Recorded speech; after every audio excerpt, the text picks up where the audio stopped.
O Senhor esteja convosco. Proclamação do Evangelho de Jesus Cristo, segundo Marcos.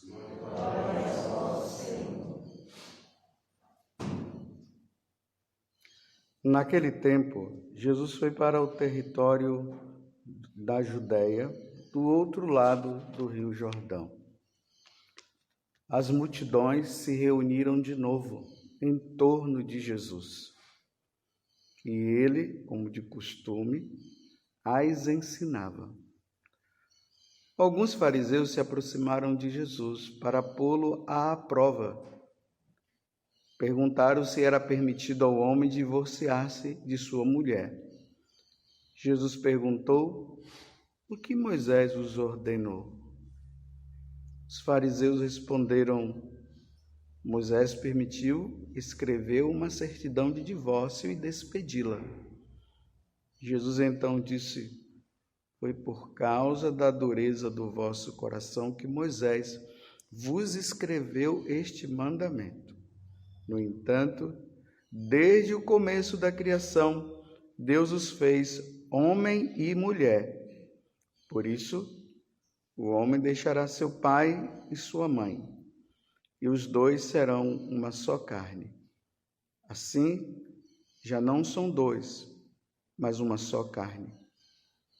Portanto, o que Deus uniu, o homem não separe.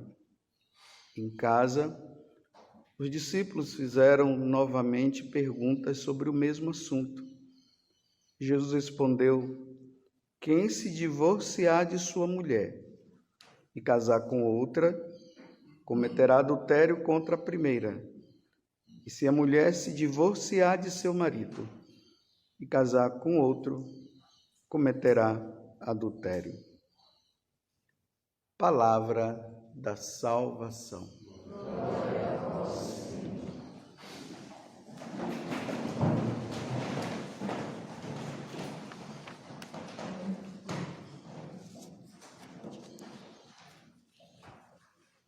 Antes de começar a missa, a Vanúzia ela veio falar algo comigo que está bem relacionado com o Evangelho de hoje. Ela falou de uma separação que aconteceu entre um casal. Mas é uma separação como Deus quer que aconteça a separação. Vou falar que Dona Rita, que é ministra da Eucaristia, ela faleceu ontem ou hoje? Ontem, né? E o esposo dela, como é que é o nome? Jorge. O seu Jorge. Então veja, uma separação. É assim que deve acontecer quando há um casamento. A pessoa se preparou devidamente lá no namoro, não ficaram perdidos somente em questões de sentimentos, de afagos, mas conversavam, foram se conhecendo. Quem é essa moça que eu estou namorando? Quem é esse rapaz que eu estou namorando? Prevendo as coisas do futuro, vendo o temperamento de um, temperamento de outro, aonde existe verdade entre um e verdade no outro, se tem mentiras ou não, se dentro ali do namoro houve algum tipo de infidelidade. Quem são os pais dessa moça? Quem são os pais desse moço? E aí precisa conhecer a família, porque a família também, de uma certa forma, influencia dentro do matrimônio e como influencia os parentes, tudo. Se é católico, que aqui eu estou me referindo aos católicos, então é bom que esse namoro seja entre uma pessoa que seja católica. Os dois precisaram ser. Agora, o cara é de uma religião, outra é de outra, vai dar problema lá na frente. Porque aí depois como é que vai educar na lei de Deus e da igreja, dentro daquilo que a igreja católica ensina? Vai dar problema. Mas vocês podem dizer, mas eu conheço casais que são casados e que são de religiões diferentes. Eu também conheço, deu certo, mas isso não é regra, não. São exceções. São exceções. Questões de idade. Às vezes uma diferença de idade exorbitante. Então, tudo isso precisa ser feito porque é uma decisão que vai se tomar diante de Deus. Embora sejam os dois que estão decidindo, mas eles vão decidir diante de Deus e vão dizer para Deus, é para sempre até morrer. Como aconteceu aí com o seu Jorge, né? E a Rita agora, dona Rita foi embora. O seu Jorge ficou viúvo. Não foi uma separação porque brigaram, não sei o quê, não aceitaram, agora foram lá, foram cá. Não, a separação natural. Até que a morte os separe, é isso. Com todas as dificuldades que os dois vão passando. Mas quando vai vivendo esse namoro do mundo de Alice, aí, meu filho, é um problema. Não coloca o pé no chão, fica lá achando, porque no mundo de Alice tudo se realiza, tudo é bonito e maravilhoso. Só que o mundo de Alice não existe. É coisa da cabeça do autor lá que escreveu esse grande clássico. Mas na vida real, tem que conhecer, tem que ver, porque na hora que os dois tomarem a decisão, não pode ser por influência de ninguém. Às vezes os amigos dizem, vocês são um para o outro, vai, casa, a pessoa fica assim, né? Aí encontra as moças que estão aí, porque chegou uma certa idade, meu Deus, não aparece ninguém. E aí depois é o BO lá na frente, aí quem tem que resolver somos nós padres que temos que resolver o BO. Porque os amigos que influenciaram, que falaram um monte de coisa, eles correm tudo dessa hora.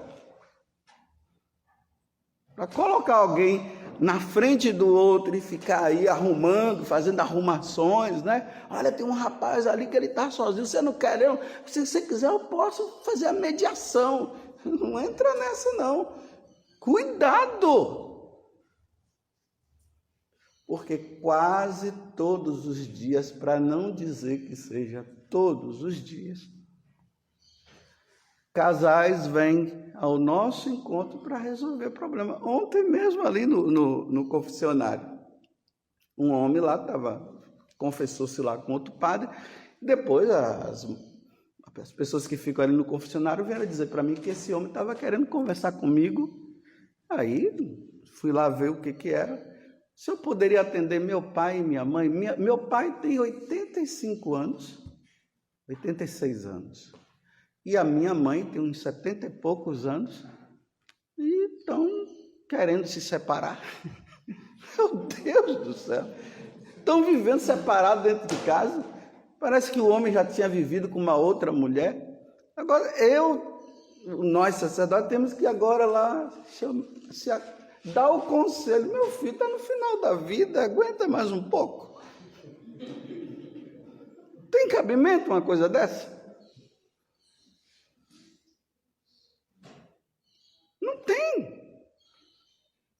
Chamei, mas não apareceram não apareceram ainda, acho que o homem não queria também.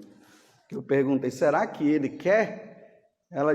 Aí o filho falou, vou ver lá, não apareceram, alguma coisa aconteceu então. Vocês verem como uma coisa séria? É um juramento diante de Deus, meus irmãos. É um compromisso diante de Deus. E quem é casado entende muito bem o que eu estou falando. Aí agora vamos entrar no Evangelho. Vocês estão vendo que perseguição em cima de Jesus, desses homens, desses fariseus, desde lá, do capítulo 3, nós já entramos no 10. Esses homens nessa perseguição, e estão dizendo assim, você vê aqui, estavam querendo pegar Jesus em uma situação, porque eles não conseguiam pegar Jesus, porque Jesus era fiel, é Deus, né? Sempre na verdade, livro aberto, só que a vida de Jesus incomodava a vida errada deles. Tem muita gente sendo perseguida por causa disso, sabia disso? Porque a pessoa está na verdade e os outros estão na mentira. Aí fica procurando situações para pegar a pessoa. E aí começa a perseguição em cima dela. Persegue. Chega um momento que a pessoa fica com um problema psicológico de perseguição, sem motivo. Porque em vez de admitir o erro, não admite o erro. Aí quer que a pessoa engula o erro deles. Aí começa a perseguição. Então eles queriam que Jesus engolisse os erros deles, mas Jesus não iria engolir. E aí vieram com essa pergunta macabra. É macabra a pergunta. Se um homem pode separar de uma mulher por qualquer motivo? A resposta de Jesus, se Jesus dissesse sim ou não, eles iam pegar do mesmo jeito. Eles fizeram uma pergunta macabra. E aí Jesus lança uma pergunta, Jesus é esperto, né? Lança uma pergunta em cima, mas o que é que Moisés fez? E aí eles respondem. Ele deu a certidão de divórcio, diz, no começo não era assim não. Aí Santo Agostinho, né? O grande Santo Agostinho. Santo Agostinho, falando sobre essa parte do Evangelho, ele diz que o que é que estava acontecendo? Era o seguinte: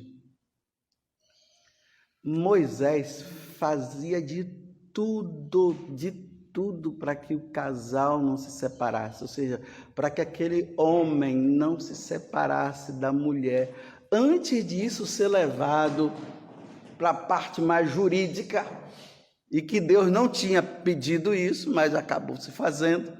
Então Moisés fazia de tudo para que não houvesse a separação. E eles persistiam.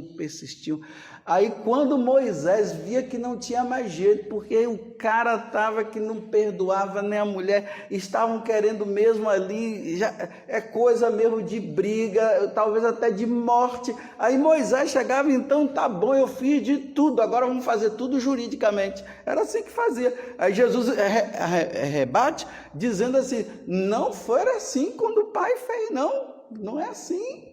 O homem deixará sua mulher, formará uma só carne, os dois, não é para ter separação. Abra um parênteses, depois vocês peguem, como eu já falei aqui muitas vezes, vou falar de novo, os parágrafos do Catecismo da Igreja Católica, porque tem que falar que é da Igreja Católica, porque de repente pode ter um outro catecismo por aí.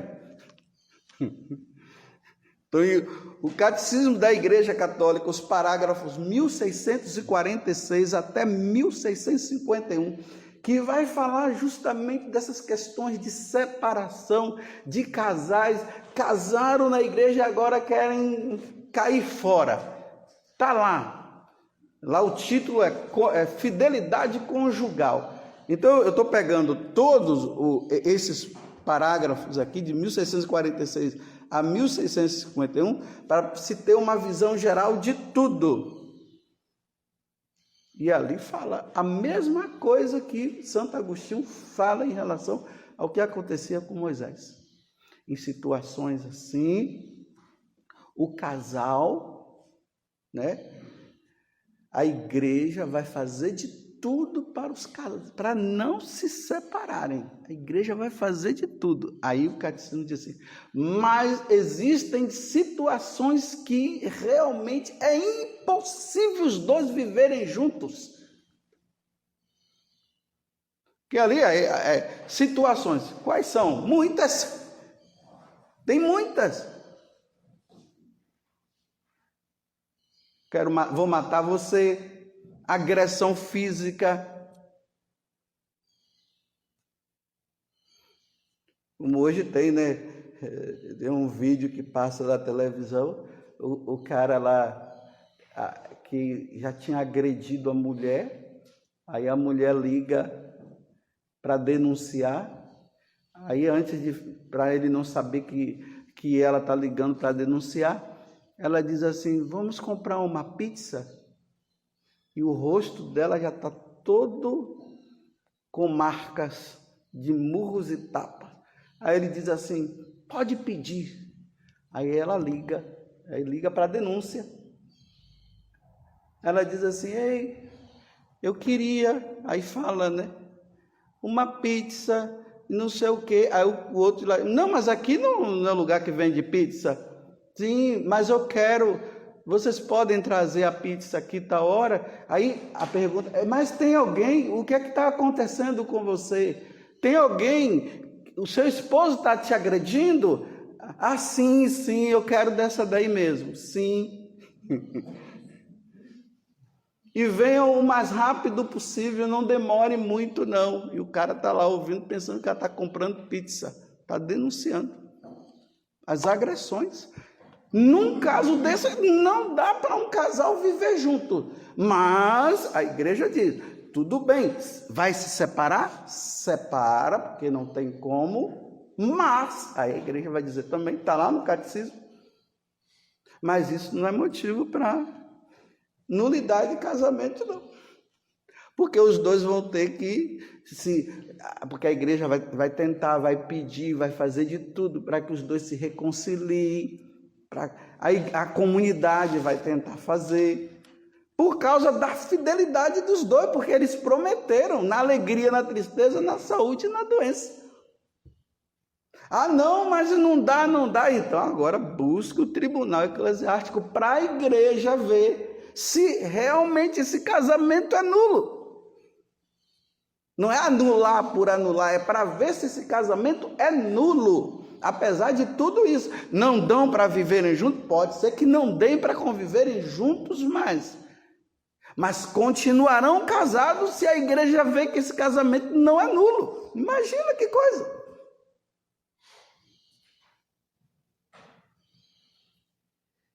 Mas os dois não pararam? Os dois não se prepararam bem? Ela não viu que o cara era meio pinguço? Ou já era pinguço? Ela não viu as agressões dele? Ou o contrário também? Agora quer se separar? Se quis assim? Não, vai continuar só a morte. Aí quando ele morrer, sim, ela vai ficar livre. Se a igreja não declarar o casamento nulo, apesar de todas essas coisas que aconteceu. Porque a igreja não é simplesmente anula, declara nulo só por causa de briga dos dois. Não, o que vale é a promessa feita lá no passado, no dia lá. Mas não dá para conviver junto? Não dá. Então é isso que Jesus está falando com eles aqui. E é isso que o catecismo da igreja está dizendo. E aí os discípulos não entendem, aí vai lá e pergunta mais. Aí Jesus diz: porque se casaram certinho e se separaram, e ele arruma outra, é adultério. E aí entra essas questões de casar de segunda união, né? Que nem nós padres gostamos de falar dessas coisas nos púlpitos, porque é tão complicado, ninguém quer se complicar e ninguém quer ficar falando a verdade, porque às vezes tem um amigozinho dele lá que é casal e que está vivendo junto, então é melhor não falar para não perder a amizade. Bem, não perde a amizade, mas está perdendo a salvação dos dois? Por não orientar e não ajudar? Situações delicadas. É a amizade que está em jogo ou é a salvação do outro? Porque é adultério. São Paulo já deixou bem claro que os adúlteros não herdarão o reino do céu. Mas padre, como é que é adultério? Eles vivem bem. Aí o pessoal pensa que adultério é somente quando o cara está ali, aí ele vai lá, arruma uma mulher lá, faz as coisas que tem que fazer, ou ela também, depois volta, e isso é adultério. Não, adultério é isso. Eles fizeram uma promessa diante de Deus e agora não estão cumprindo a vontade, por causa de alguma situação. Ele se separou, ele achou agora uma, ou ela achou agora outra que está tudo bem, aí estão vivendo, mas a esposa dele é aquela outra que ele deixou, porque foi com ela que ele foi para o o altar. Não foi com essa que ele está hoje. Não, mas nós nos divorciamos no civil. Aí esses parágrafos que eu acabei de falar, lá também fala. Aí tem casais que agora estão entrando nessa onda, tudo é divórcio, divórcio, divórcio. E quando divorcia já arruma outro achando que divorciou. Não, o casamento válido é o da igreja. O civil é só para coisas civis. Não tem valor. Tanto que se um homem e uma mulher casar somente no civil, diante de Deus eles estão juntos, eles não são casados. Porque o casamento, o sacramento, segundo as normas da Igreja Católica, segundo o que Jesus falou agora para os apóstolos, é na igreja que está. Só a morte. Só a morte. Então, aqueles que estão querendo casar, que estão namorando, vão em frente, é isso mesmo. Deus quer que haja casamentos e muitos casamentos e válidos, porque Deus quer filhos no céu. Então, o casal vão lá. Tem aqueles que estão fazendo tratamento, estão com dificuldade, aí vão no tratamento, faça tudo que é preciso fazer, lutem.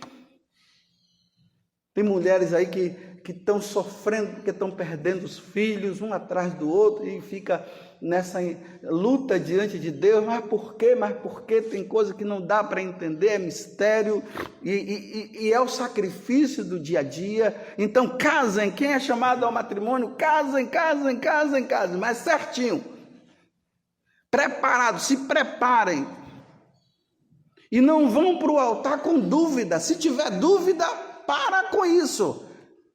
Se tiver dúvida por parte de um, porque são dois mesmo, né? Se houver dúvida por parte de um, não vão. Mas já fiz os meus convites. Deixa o convite para lá. Manda um recadinho para todo mundo. Estamos resolvendo acontecer um negócio e tal, e não vai dar para a gente casar agora não. O povo vai compreender. Agora, casar com dúvida, não se casa com dúvida. Tem pessoas que casou com dúvida e agora está na dificuldade, querendo separação. Como eu atendi um casal recentemente. Depois de 7 anos, agora ele veio dizer para ela que ele casou com ela com pena dela. Tinha uma amizade muito grande, então ele ficou, ela muito apaixonada, então nessa apaixonite dela toda, ele ficou com pena e teve muita coisa lá, então ela casou, agora não está mais com pena não. Casou com pena e agora não tem pena, tem a galinha completa. Desculpe eu rir de uma coisa dessa, que é trágico. E ali eu tive que admitir diante dos dois: olha, realmente percebo que esse casamento é nulo. Eu perguntei para ele: quando você chegou lá que o padre fez aquelas perguntas, você promete amor e fidelidade, é por livre e espontânea vontade, você falou aquilo dizendo que era aquilo? Não, eu menti, padre, interiormente. E olha que eu pedi para ela trazê-lo, para podermos conversar, para tentar fazer com que os dois nos separassem. Mas quando ele falou disso, eu falei para ela: olha, minha filha, você é apaixonada por ele, mas esse casamento não aconteceu, minha filha, infelizmente não aconteceu. Não era o que eu queria dizer. Nós, padres, não podemos estimular a separação de ninguém. Nós temos que estimular a união, mas diante disso aqui, eu não tenho o que dizer mais. Ele está dizendo que casou com você por pena. E ele ainda disse assim, que um mês antes ele tinha dito para ela: olha, vamos dar um tempo. Ela insistiu, convite e tal. Ele foi por pena e agora está aí.